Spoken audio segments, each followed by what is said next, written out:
a quick question. Who has actually read this book, Seven Levels of Communication, by Michael Mayer? Who has read it? No, Helen, did you or no? no. Nope. I highly recommend it. Obviously, today I'm giving you guys a very high level introduction to the concepts and the key, or at least the seven ways of communication, what they mean. Are they impersonal? Are they personal? And how can you actually deliver those with some examples as well. So again, I do recommend you can go on Amazon. It's probably like 15 bucks or so to get the book, but I do recommend it's a good read. Just know the very beginning, it's very story based in the beginning. So give it a shot. If you need to skip the first few couple chapters to get into the meat and potatoes, do it. Don't get discouraged. But there is so much gold in there. And truly, I've taken away a lot of these different concepts and implemented it into my own real estate business when I was actively selling into our sales team and really just my life in general on how I can build better relationships, make them more personable and meaningful. And I think after today, you'll be able to take away some of these key concepts and implement it into your business. So let's go ahead and I want to tell you guys a little bit of a story. Now, I told you I read this book back in 2016. I got my real estate license back in 2016 as well.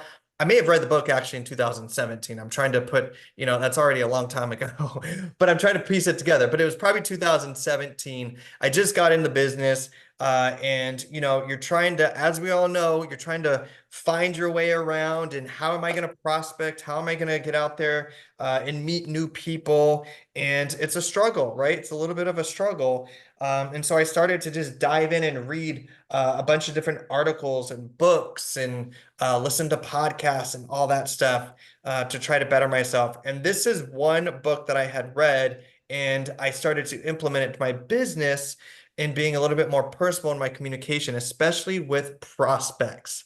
So I'll tell you about a time that it kind of changed the way that I thought about communication, especially in real estate. But when I was working with a couple who had been shopping around for an agent for a couple of months. They had some friends that were agents. We've already heard that all the time, right? But they wanted to make sure that they chose the right person, essentially. So they were talking to a few different agents, shopping around, interviewing them.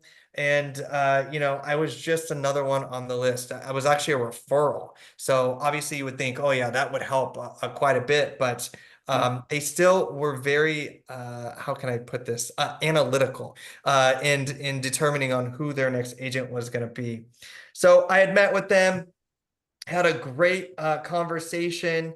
And, once everything was done and I kind of showcased my value, especially leveraging digital marketing and different technology things to help them in their searches, I was going to follow up with them, right? That was one thing that I was huge on is follow up. So typically, right, follow up is going to be emails or maybe it's you throw them on a drip campaign or something. But after reading this book, I wanted to test it out. So I did a handwritten note. And I didn't just say, thanks for your time, let me know if there's anything that can help you with. I wrote more about how much I enjoyed meeting them and how I thought I could help them. And I even shared a little personal story similar to theirs. They just had a kid and a baby, and they needed to find a bigger place, and they were starting that whole part of their journey. And so I had helped them with another agent and gave them that story and wrote that out in a card, just a little thank you card, and dropped it in the mail and didn't think anything else of it, kind of just moved on from that. But a couple of days later, to my surprise, the wife actually called me. Her name was Susan, had called me and said, hey, we got your note. We really were touched by it. And, we've talked to a lot of agents, as we told you, but you're the only one that took the time to actually write a personal note and mail it to us. And even, back then, 2017, handwritten notes were kind of going away, if not already. It just wasn't a common thing anymore. Absolutely. Seven level of So that communication. really kind of just, I guess, set the tone or just differentiated myself in that moment with them. And she said, it shows that you care and we want to work with you. So again, that really just kind of set me apart. It was more personable. It was meaningful. It showed that I slowed down and took the time, quality over quantity, right? Because that is the gold on where you're going to find those referrals. And these simple concepts that we're going to talk about today, we're going to talk about advertising, billboards, and Google ads and social media ads. And I'm not saying that those don't work, because they obviously do. But the majority of the transactions that happen come from deeper levels of communication. And if you want to grow your referral business, you have to dive deeper in that personal, more one-on-one type of communication and concept for your clients. So I just want to share that quick story with you. That's kind of where it led as I started to train, to talk more about things that I've worked in the past. And again, I just think this book and the concept in general is something that we can all leverage and use in our professional life and our personal life, all in the same thing. All right. So why communication matters in real estate? Well, we're a relationship-based business, right? The real estate business is not just about transactions. We have to build trust, referrals. Our goal are those long-term relationships. When you build those long-term relationships, your referral business will be the majority of your business, right? The meat and potatoes. And that's the long-term goal. If we're going to be chasing leads all the time, I have so many agent friends here in Phoenix that, one comes in mind in particular. Her first name's Sharon. And, she's with the big team and she chases internet leads all the time because that's what she's been fed. That is, and she's afraid to move away from that. She never took the time in her business, now that she's at the tail end of it, to foster those relationships. So her database CRM and those referrals are very minimal, very minimal. She's always out there trying to hustle and bustle and drum up new business wherever she can, as opposed to someone who takes the time to stay in communication, to build those relationships, call your clients, past clients, ask for those referrals and offer value in those ways. So again, why is communication important in real estate? Well, it's in my opinion, one of the foundations of us being successful and us being different from all those other agents that are in our marketplace. So my question of you is, how many of you feel like you could communicate better with your clients, partners, and prospects? How many on this call do you feel like you can communicate better with your clients? Meaning, back when I was talking about the buyer consultation last week, in the whole changes with the NAR and how that affects buyers, and you see all the crazy headlines, but it's up to us to communicate the correct information and value. We have to articulate that value, right? So with today's Fed rate cuts, how are we going to communicate that to our clients? Are you going to pick up the phone and call every buyer that you know or that you've worked with and give them a call and say, hey, I know we chatted before. I know you were in the home buying journey at some point. And I know rates were just a big factor in your decision, but I wanted to personally call you and tell you the Fed just cut rates. So we should be seeing some housing rate cuts here, and just communicate that to them. There's always an opportunity when there's big news or anything like that. I always encourage you guys to pick up the phone and call everybody you know to communicate that to them. Just like the NAR changes, right? What does that look like for the buyers? What are some key pieces that you can quickly call somebody and tell them about, so that they're not getting drowned out by those major headlines that we see across the news, right? Those headlines are there probably to invoke fear because that's just human nature. That's what we gravitate to. But giving them the real facts, and just like the rates, right? How does this affect them? And how is it going to benefit them as they're going through that home buying journey and process? All right, so what is the 7 levels of communication? Well, it's a systematic approach to building meaningful relationships and creating a referral-based business. Who in here mainly works off of referrals? The majority of your business is referrals. Go and throw it in the chat box. We're gonna make this interactive. I know you can't see me, but I'm very animated. My hands are going. I want to collaborate with you guys. So, who in here is the majority of your business referrals? Or maybe it's not. Maybe it's more internet leads. Ed said 95%. I love that. Right? There's always great ways that we can improve our communication and bring more of that to our clients. And the fact that your business is already referral based is amazing. I love that. The other thing with the 7 levels of communication is it's going to focus on connecting authentically to create a flow of business opportunities, right? It's always a two-way street. How can you help people? How can they help you? Do they know anybody? Can they introduce you to anybody? Right? Those are key questions that you're going to be asking them as we go down. When we look at this pyramid of the 7 levels of communication, it's almost like, I don't want to say the food pyramid, but the bottom is going to be the least personal, right? That's going to be kind of out of touch. Again, a lot of these marketing factors, I'm not saying don't work. It's just, when we look at the pyramid, least amount of transactions that actually occur is going to be at the bottom. And as you go up the pyramid, the majority of the transactions actually come through that.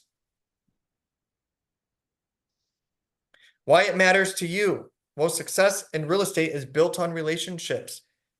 Relationships are built on trust. They have to be able to trust you. They have to have confidence in you.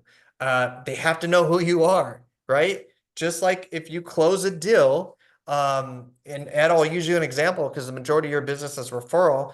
I would sit down with you and see what your communication looks like after the transaction. How often are you talking to your clients and your prospects? What types of communication channels are you using to stay in touch with them? Those all matter as well, and I'd love to see that increase. So here is the 7 levels of communication. This is the pyramid that Michael had used, Michael Mayer, the author of this book. So of course, at the bottom, and we're going to dive deeper into each of these, but the bottom is advertising. Okay, so it's probably we're going to talk about billboards and pay-per-click, social media ads, anything like that. And then we have direct mail.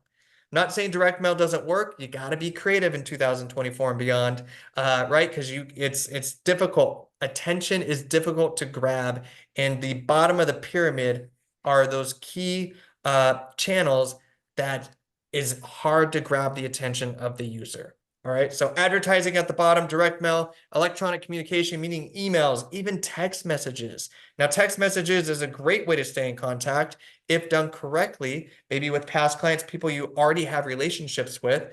But even at that, as you know, we get targeted marketing and communication and spam and so much in our text messages now. It's almost becoming like email. So it's a little tough. It's way better than email, but it's definitely part of that electronic communication and getting their attention.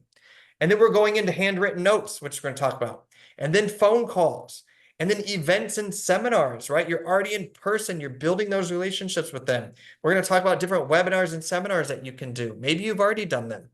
And then one-on-one meetings, the power of that one-on-one meeting, coffee dates, taking clients out, prospects, that buyer consultation. You know what? It would be awesome to dive deeper into what your goals are. I highly recommend that we meet for 30 minutes, 45 minutes, whatever it may be, so I can talk about the entire buy journey process and I can answer any of your questions. In person is always better. On the phone is always better because you can then convey emotion and tone a lot better in those communications as opposed to an email, right? We've all gotten emails where we're like, ooh, that seemed a little spicy, or it was a short email or whatever it may be. And it's, it may be conveyed in a different way as opposed to face-to-face or on the phone. So this is a pyramid. We're going to dive into these and kind of work through it backwards. So we're going to start with 7 and then dive deeper as we go through this. All right, so we're going to come next. First one's advertising. So this is typically where most agents start. Advertising includes things like, digital ads, billboards. We've all seen billboards for agents. Again, not saying they don't work. It's just going to be the least personal on there. But again, this is the least personal form of communication. It includes billboards, radio, TV, newspaper ads, and even digital advertising like social media and Google pay-per-click. It can reach a broad audience, but it's a one-way communication method. Okay, understand that advertising is a one-way communication method and it doesn't foster personal connections. It's great for brand awareness, right? You start to get on people's radar, but it's very top of the funnel. Even though it's shown at the bottom of the pyramid, it's really top of the funnel communication.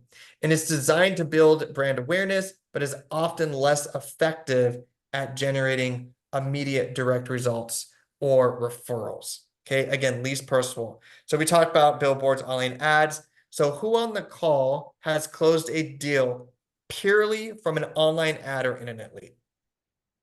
And if you have, is it a major part of your business? I'll pause for a minute so we can respond. Throw it in the chat box. Let's collaborate. Right? So who has closed a deal purely on the internet? Nobody? Again, I'm not saying social media ads don't work. Google pay-per-click, obviously people spend millions and millions and millions and millions of dollars every year on these methods, but a very small percent of those deals actually close. So no one's put anything in there. So I'm going to go with no one has, or very few have actually closed a deal through this type of advertising. Again, you know, it may be great for brand awareness, building your brand, you know, getting people, reaching people on a grander scale, but it's very impersonal. You're not building that relationship. You know, something that could, if you do want to go this route, something that may help, still somewhat of a one-way communication channel, but leveraging video, right? Because now somebody is not just seeing a static ad, even if it has your photo on it, but now they're seeing a video of you. They're understanding how you communicate, your tone, all those different, your posture, all those different things as consumers we take into account, but it's just not at this level of communication via advertising. It's just not personal enough for them to actually, even for us, right? We put ourselves in those shoes. Enough for us to make a decision to say, you know what, I'm gonna work with Tom because I saw his billboard up on the freeway, and I'm gonna give them a call. So obviously it works, especially for attorneys. We've all seen how many attorney billboards are up there. You know, it works for them, but kind of a different scenario, especially those work because people typically, when they go off those billboards, need assistance right away or are looking for a consultation right away for that. But again, one of the least personal, or I guess you could say impersonal methods of communication. So that's going to be at the bottom of our pyramid that we're talking about today.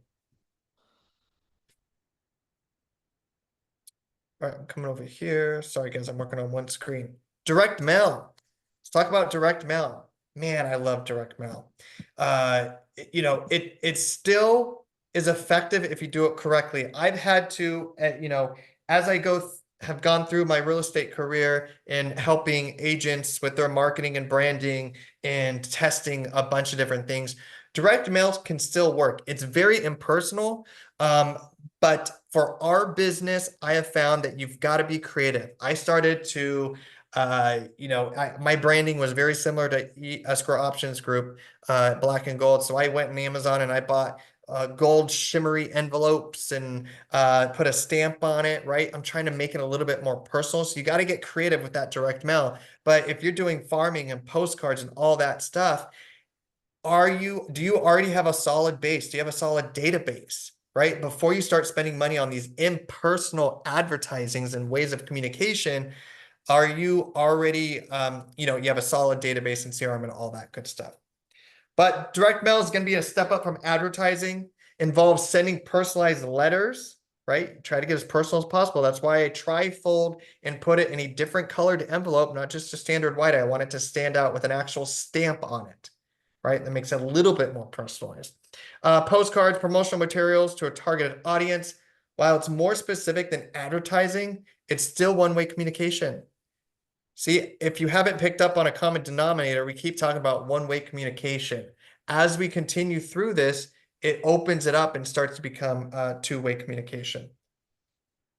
Direct mail can include things like newsletters, brochures, or postcards. It offers a more personalized touch, but it will still lacks the interactivity of higher level communications. So for instance, if you have past clients, are you mailing them something once a quarter? Who on the call has sent something to their past clients in Q3?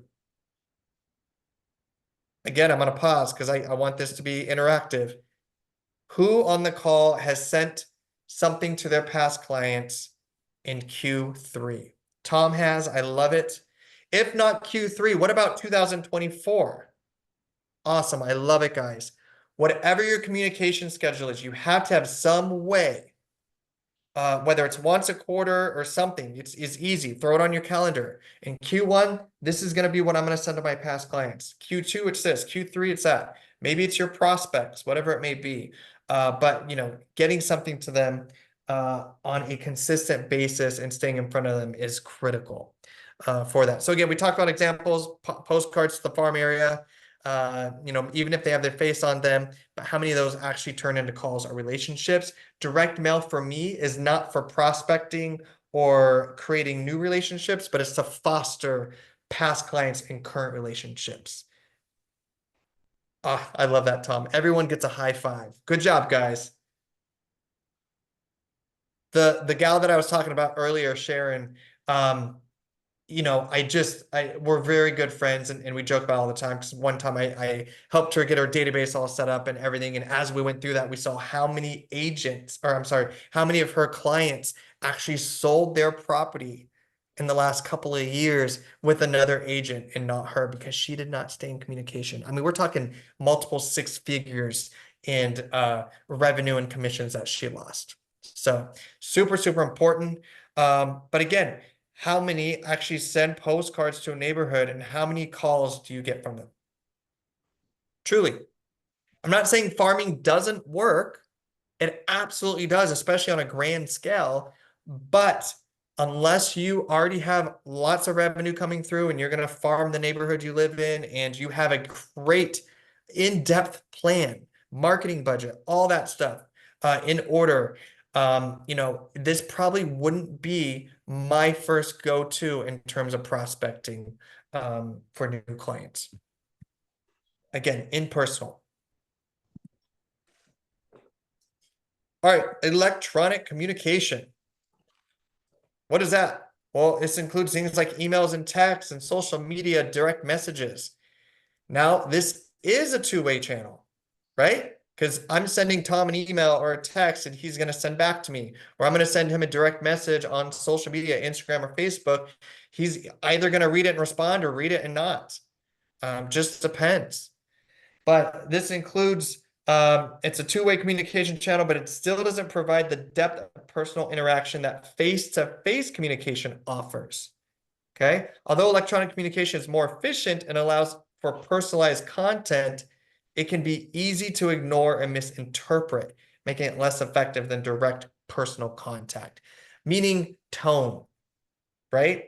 So if you're texting somebody or you're emailing somebody, sometimes your tone can be taken in a different way or a different way than you actually meant it to be. But many agents rely heavily on automated emails, right? But those open rates are typically low and engagement can feel cold. So I always say this, if you're going to put somebody on a drip campaign, that is a safety net. That is insurance in my head. You still need a plan to come up to give them a call, write them a note. There needs to be some other level of communication happening in addition to that.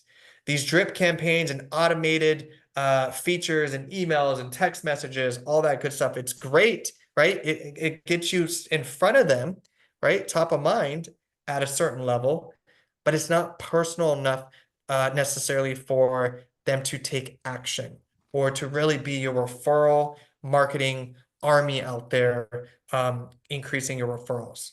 So again, a tip would be to take a look at the last text or email you sent to a client. Was it transactional or did it nurture the relationship? Was it transactional or did it nurture the relationship? Take a look at your drip campaigns. Are they transactional based or can you tweak them a little to make them a little bit more personable? Okay, stand out in a way. Maybe your drip campaigns are videos instead of just static text. That's way it's still it can be a two-way communication channel, but video at least allows them to see you, hear you, and just kind of understand you more as a person and how you work. And again, it shows that you care a little bit more. You took the time to create this for your clients or prospects, to educate them and bring them value. So again, I encourage you to take a look at your electronic communication. And does it feel like it's transactional, or does it feel like it's building and nurturing those relationships? Okay. Automation is great. It can help alleviate some of the pain points, but it's not the end all. Don't lose connection with your clients and prospects by just believing that you're going to throw them on a drip campaign. My friend Sharon here in Scottsdale, she used drip campaigns all the time. She still lost a ton of business because she didn't pick up the phone and call her clients. She didn't have client appreciation events, didn't, send handwritten notes. Hey, the holidays are coming up. Perfect opportunity for you to handwrite all of your past clients, wishing them an amazing holiday season and hoping that their 2024 had some great highlights and memories, right? So again, electronic communication, I put down here, Michael says it's impersonal. I put /personal because I believe that if you tweak a few things and get creative, this can be a little bit more personal. Maybe, it's a video series that after somebody closes, that quote unquote email drip campaign is you saying, hey, you don't even have to use names necessarily, but those video series just make it a little bit more personal. All right, number 4. Handwritten notes. We made it to handwritten notes.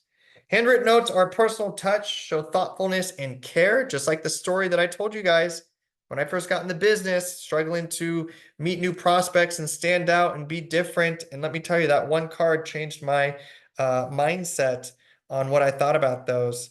Whatever you want to say about millennials, yes, I'm a millennial. I'm a hardworking millennial at that, but I'm a millennial. But I am always thinking about how can I be different? How can I stand out? And I took a traditional method of that handwritten note, and it actually paid off in that example. But they make the recipient feel valued and can strengthen relationships in ways that electronic messages or direct mail cannot. Handwritten notes take time. Here we go. This is the biggest factor in agents not doing handwritten notes. We are in a crazy fast-paced industry. This business, and not only at that, we wear so many different hats. Okay. We're marketing, we're sales, we're tech support, we're counselors. We joke about it all the time. I feel like I'm a counselor with a lot of my clients, but it is like we go through this emotional roller coaster with them. So we have to handle a lot. And time is something that we're strapped with a lot. But staying organized and having a process set up so that you can do these handwritten notes is the key to be able to do them. But they take time. And because they are rare in the digital age, they stand out and leave a lasting impression. And that's truly what I think can really help differentiate you now in 2024 and going forward is we are so inundated with the digital age that these handwritten notes really do stand out. It's going in an envelope. It has a stamp on it. It looks handwritten, right? Even if you can't necessarily handwrite all these, there's platforms out there like Send-Out Cards and some other platforms that can help you, at least still get a note card out there, quote unquote handwritten. But just know the handwritten notes definitely stand out today in the digital world. So my question is, when is the last time that you all sent to your past clients a handwritten note? You guys just answered that in the chat, or your past clients. How about after a closing, right? After something closes, do you send a handwritten note? There's closing gifts and all that other stuff that we do for our clients.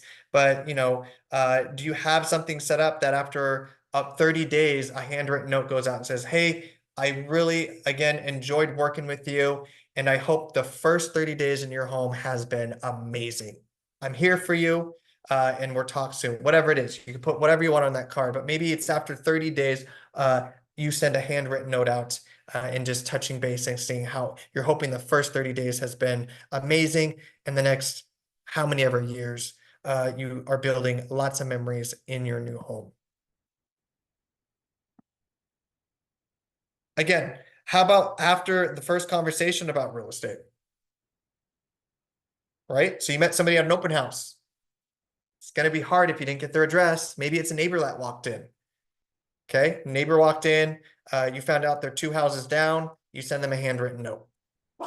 If you're lucky enough and it was a buyer or whoever else, and you talked to them and got their address to add them on your list or something, then maybe you send them a handwritten note as well. How about this? How about referral partners? So you go out with a lender, right? Build that relationship. You go out with maybe one of your friends, or you get introduced to an accountant or a local business or whatever it is. Again, always think about networking. If you can introduce somebody to someone and it's a mutual benefit, that's a great thing. And then if someone introduces you to somebody, maybe they're getting a handwritten note that says, thank you so much for the introduction to Tom. I'll be using his accounting services in the future, or whatever it may be. Tons of referral partners out there that you can be writing handwritten notes to and getting introduced to as well.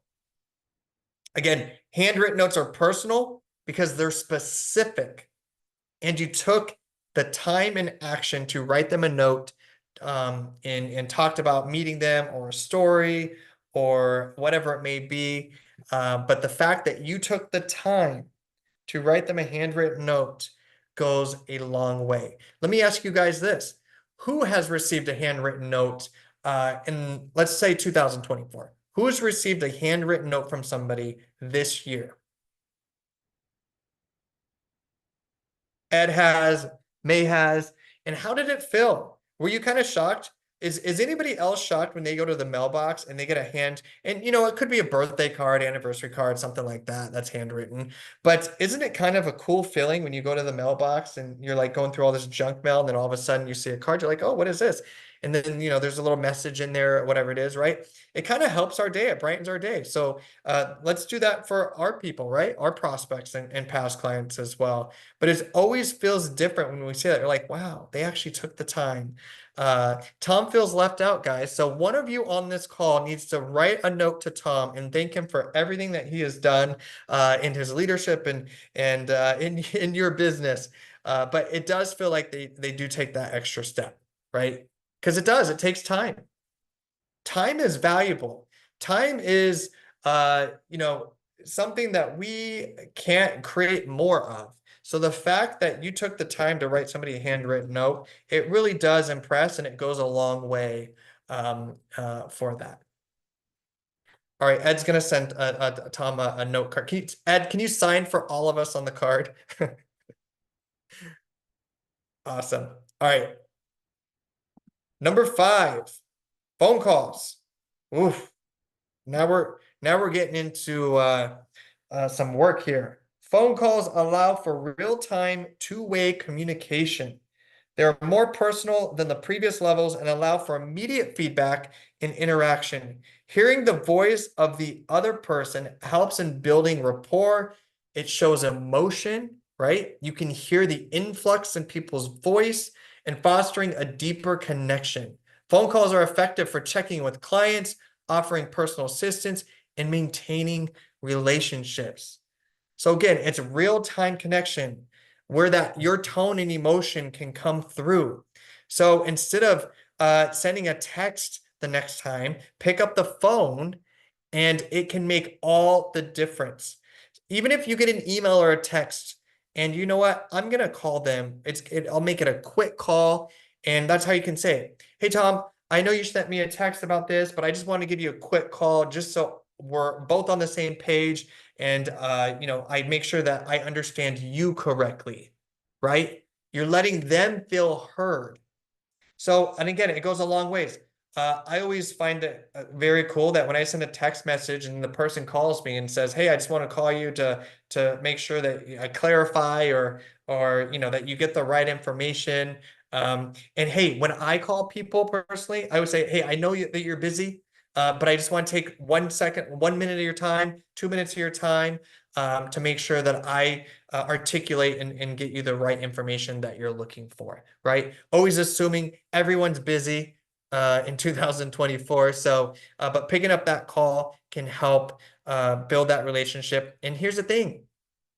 In my mind, it's similar to a handwritten note. Oh, you picked up the phone and called me. You took the time to call me. Obviously, text messages and emails can be done very quickly. I'm not saying not to text. I'm just saying that a lot of times, if you can make that quick phone call, it does help build that deeper connection and relationship with the person on the other end. One tip that I would offer you, and I'm sure a lot of you have heard of the Ford method. You're talking about family. If you need help navigating a phone call, maybe you're calling your past clients once a quarter and touching base. Maybe it's twice a year. It's whatever you're comfortable with, whatever you can commit to, whatever you can manage. But maybe you're calling them and you're using the Ford method and you're talking about, hey, how's the family doing? You're talking about occupation. I know that you just took on a new role when you got into your home, or you guys were expanding, or you went to a new geographic territory, whatever it may be. How is that going? Recreation, man, the weather's starting to cool down. Do you guys have any plans? You guys going anywhere?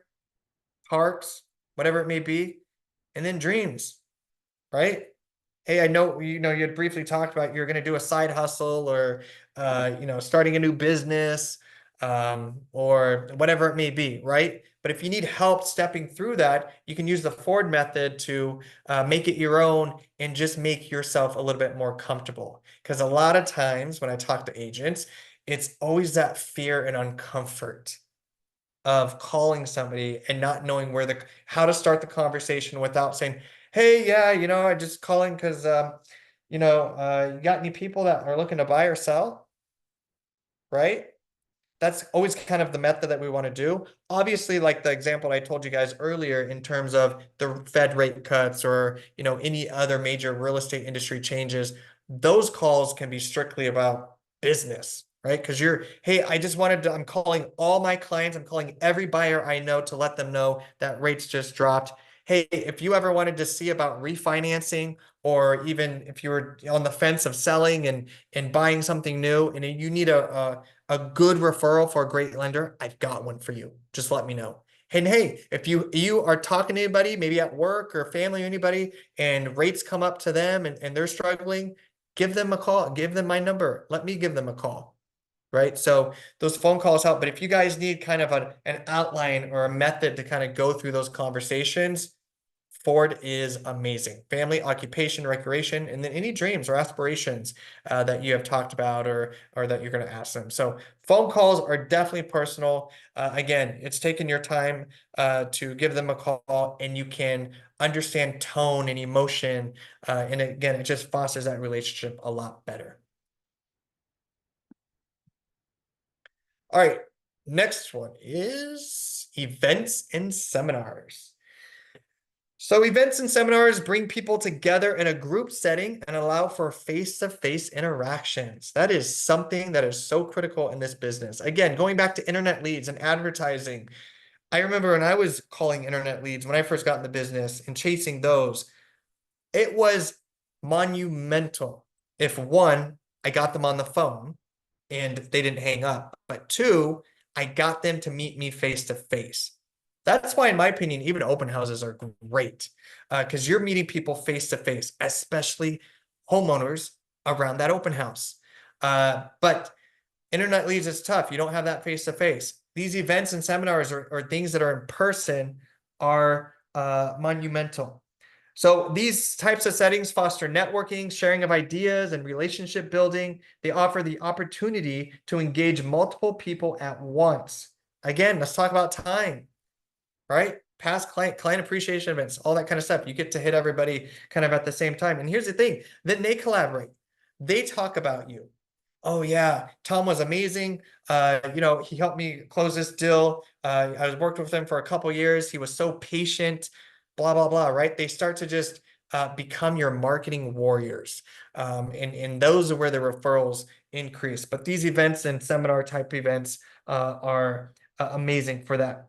Uh, Again, they offer the opportunity to engage in multiple people at once, creating an energetic atmosphere conducive to building strong connections. So whether hosting or attending events, they provide an opportunity for meaningful in-person engagement. So for instance, maybe some examples would be first-time homebuyer seminars / webinars. Maybe they're in person, maybe they're Zoom. There's a lot of agents that I know across the US that are leveraging webinars and Zooms for new home buyer seminars. They're getting lots of registrations and people and prospects and leads. And again, it helps because it's a two-way communication in the sense that you're speaking and people can see you and hear you and interact and ask questions. It just helps build that trust and relationship. Maybe the webinars are about different loan programs. Maybe you're doing a listing webinar or seminar on listing strategies. What are the 5 things you need to know before listing your home? Right? In this market, you talk about the struggles buyers are seeing. We talk about, here's a big one. I don't know if you guys know this, but lots have changed about compensation, right? Maybe you're having these different webinars and seminars to educate both buyers and sellers on what that looks like. Okay, pros and cons. Big one is client appreciation. Client appreciation. So maybe, instead of a phone call, maybe the phone call still happens once a year for, hey, I just wanted to invite you to our summer bash. It's just something I'm giving back to all my clients, bringing everyone together. And we're going to meet at the park and do hot dogs and burgers and barbecue or whatever it may be. Right. Again, obviously, when you guys, as we near Q4 and go into business planning for 2025, maybe these examples are something that you take into account when you're planning for that. Right. So you got to make sure that you plan this. It takes time, sweat equity, and check equity, meaning there's still some financial parts of this that you need to plan for. Client appreciation events. They don't need to be crazy expensive. Just gather them at a park, maybe. Maybe you're bringing in some vendor partners if it's allowed into your market, and they're helping with that as well. One thing on here I want to talk about are closing parties. So I've never personally done one, but I've seen the agents that I've coached and been part of these be very successful. So we always think about closing gifts and different things like that. The agents that have done closing parties, meaning that, hey, I'll go with Helen. I see you, Helen, on my screen. Helen just closed on her new house, and I call Helen and say, Helen, something I do for my clients to celebrate, this monumental time in their life and in this new chapter, and it's very exciting. And you're probably telling all your friends and family that you bought a house and everything you love about it. I want to throw you a little get together, a little home warming party or a closing party, whatever it may be. I'm going to cater whatever it is there. I've seen agents just cater charcuterie boards and offer some wine and stuff for their family and friends to be invited. And maybe they're inviting their new neighbors, right? I had an agent that actually their client did invite their neighbors because they're very social people. Now, I'm a little introvert. I'm probably not going to do that for me personally, but they did invite their neighbors, and it was such a good opportunity because that agent was there, and that agent got to meet those neighbors face to face. And not only did they get to meet those neighbors face to face, that agent got to meet all of those friends and families of their clients and enjoy the evening with them. Now, there's agents that I've had that don't participate in those. They plan everything, they pay for it, and I'm going to have charcuterie and wine, or I've even had an agent do a food truck and just to help with time and coordinating. But you don't have to necessarily be there as an agent if that's not something you're comfortable with. But here's what happens in those in-person events and activities. Everyone is face to face, everyone's together. It's a good conversation, it's a good atmosphere, and you get to meet more friends and families and possibly neighbors. And here's the cool thing is Your client's going to love it because it's fun for them. They're excited. This is a new chapter in their life. But now they're going to be talking about the whole journey with all their friends and family. So it's a very, very cool thing. If you haven't done one before, maybe consider it. Again, it does not need to be extravagant. It does not need to be crazy expensive. It's just a very nice gesture as opposed to, hey, I'm going to get you a Home Depot gift card or a gift basket or whatever it may be. And again, maybe one of your vendor partners can participate and, attend one of these or just be part of it. Excuse me. So my question to you guys is, has anybody on the call hosted one of these events or something similar? Have you done client appreciation events? Have you done any of these webinars or seminar type things for home buyers or homeowners? Have you done a closing party for your client? I'm curious to see.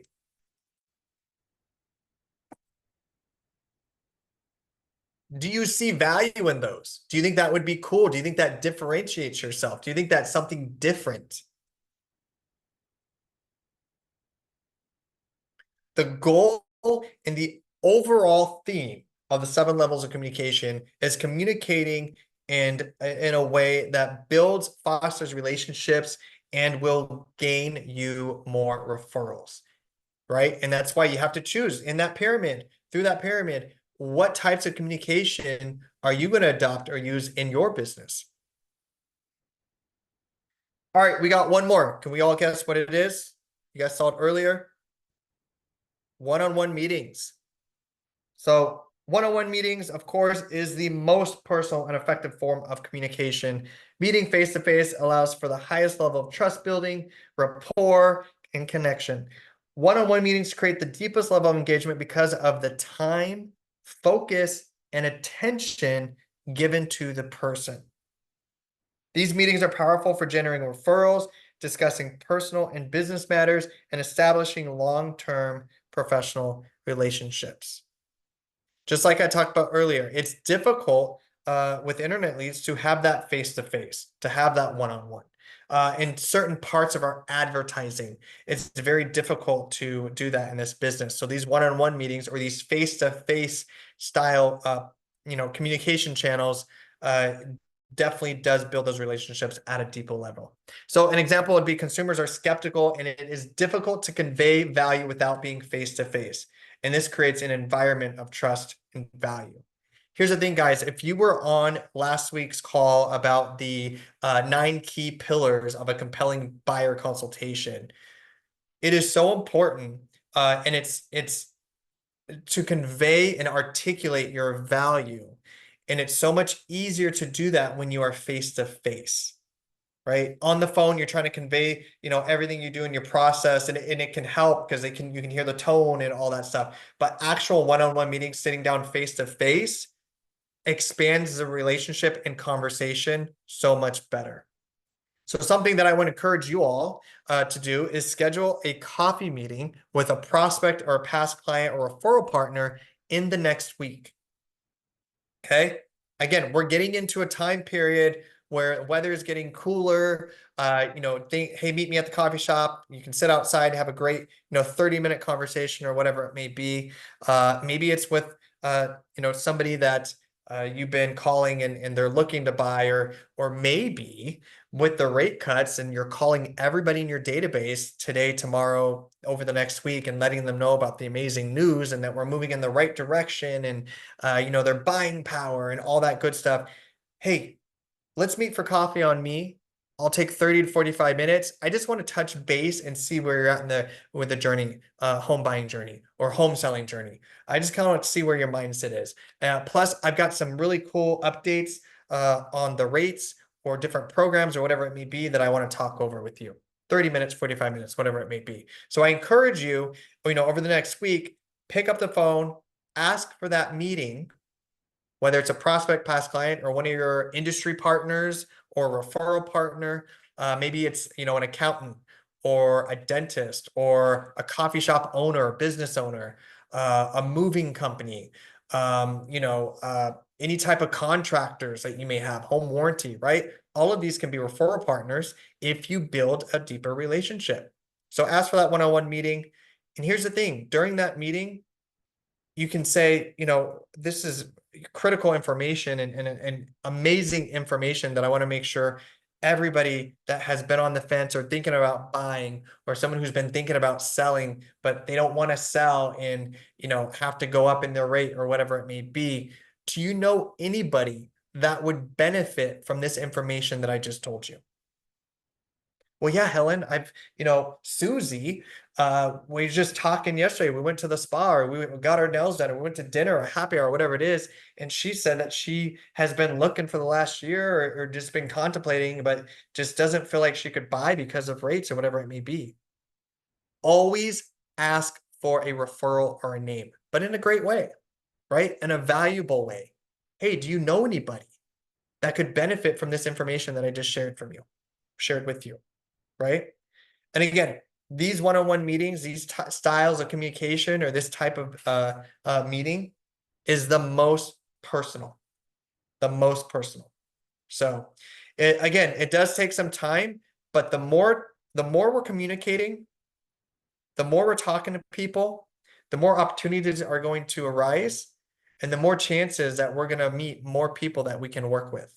Everyone has a network. Ed knows, let's say, 300 people. You know way more than that. Let's say 300 people. Let's say 100 people, right?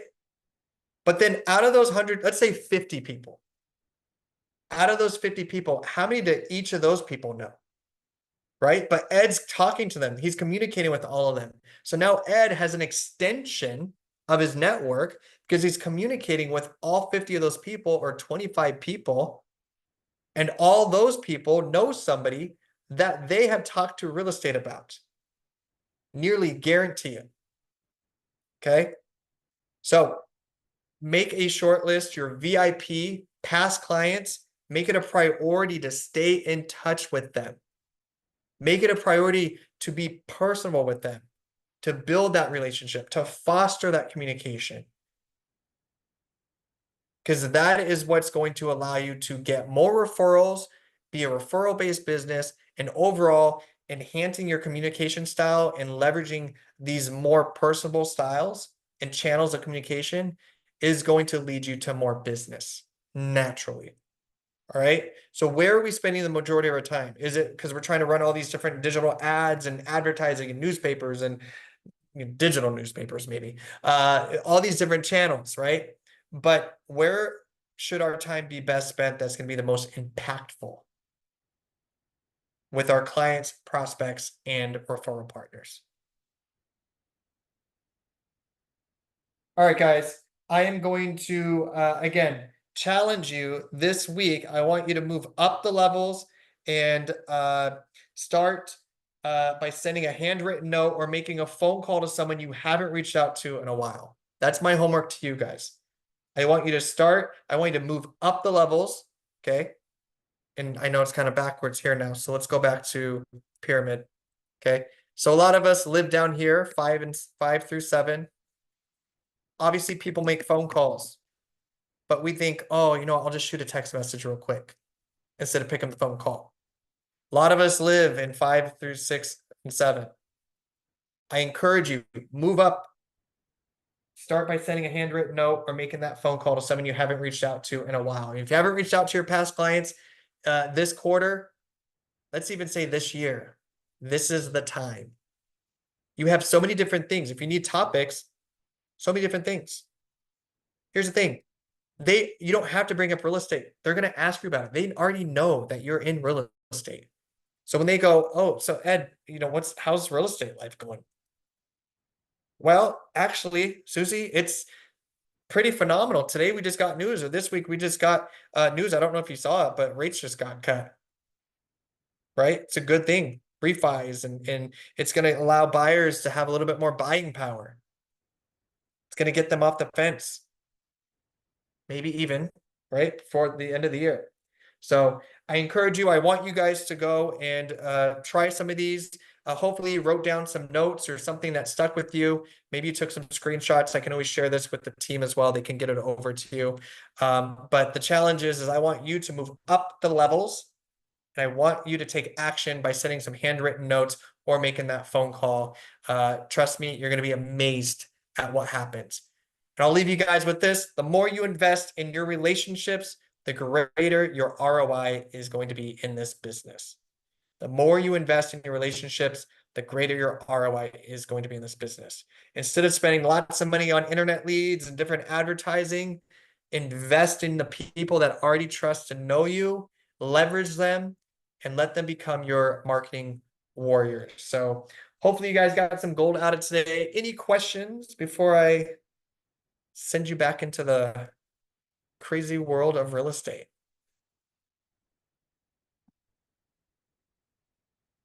Of course, Betty. Absolutely. You guys can chime in. You can unmute. Yeah, absolutely. You guys can unmute. Ed said, I'm done with my handwritten note to Tom, and I sent an email to my database about the breaking news Federal Reserve cut rates. I love it. Nice job, Ed. I love Yeah, it.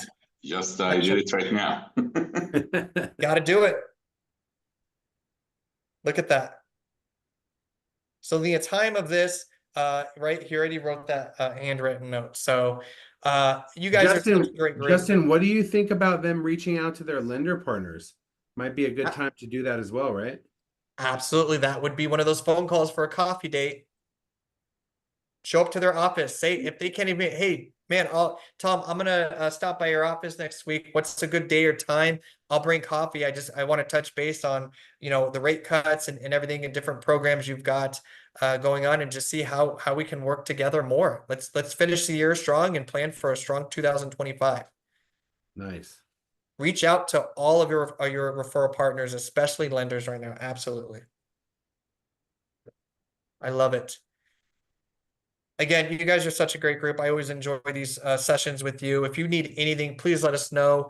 I'll share this deck with the team, or if you want any more information, please let me know. I'd be happy to get it over to you. And just a quick reminder, I think next week we've got, let me close out of this. Oops. The Reels, right? 925. Go to eoguniversity.com, register for that. We're going to be going through Magic Studio and how you can create some of those. And again, maybe that's some of the bottom of the pyramid communication, but we can create some good video content and Reels to educate your clients and past clients. So make sure to register for that. And otherwise, we will see you guys in escrow very, very soon. Tom, where can they write you guys in at? What line is that? Is it Q7? Q7, guys. So if you're writing, whether you're working with a seller, it should automatically be put in there every single time. But if you're working with a buyer, don't hesitate to write in escrow options. And we're always willing to make a deal so we can get the extra escrow for you guys. So write us in Q7, please. Awesome. I appreciate you guys, Ed and Helen, everyone. Thank you guys for participating. Otherwise, we will see you in the next training very soon. Bye, guys. Thank you. Thank you, Tom. Thank you, Ed. I'll be waiting for my letter. I have it. I'm gonna make it. There we go. Right Look at you. All right, guys. Have a great day. Thank you. Take care. Justin.